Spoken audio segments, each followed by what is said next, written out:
Alright, so we are back with the model H500 Zenith Trans-Oceanic radio, and we're going to pull the chassis out of it and replace the cord and clean and lubricate the band selector switch.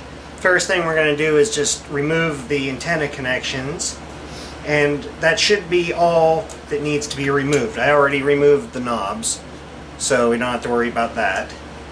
And there are two screws that hold the chassis into the case, and they're accessible through two holes in the bottom of the case with a nut driver. So I'm going to go ahead and remove these two screws.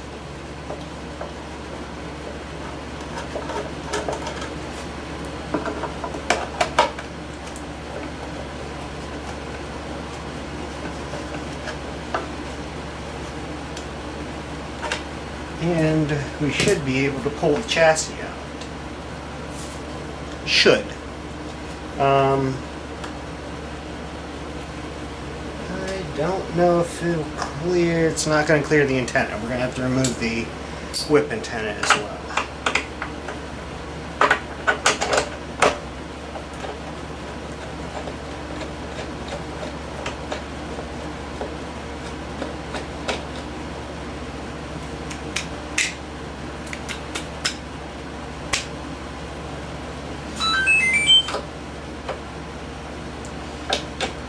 And of course the nut gets stuck in the driver.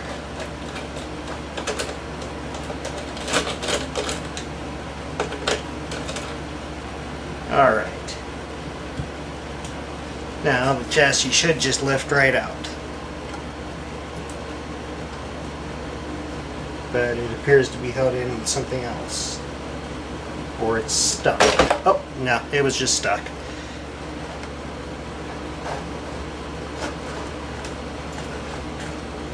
Now we have to be careful of this block here, and I believe we're actually going to have to remove this little wooden block here as well.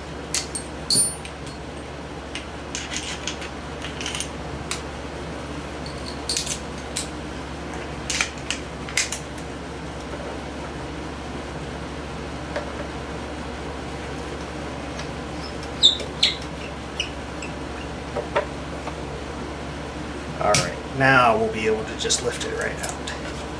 Get the antenna wire out of the way. And there we go.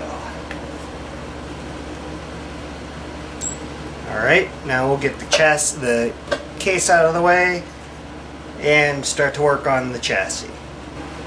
Alright, so we've got the chassis out, and looks like we're going to be needing to do a little bit more than just replace the cord. And with a radio of this vintage, you're going to need to replace capacitors, you're going to need to replace wiring, and if we can zoom in here, this takes forever when I'm using the remote. But we had a little bit of a pop. You can see right there, there's the capacitor is split in half.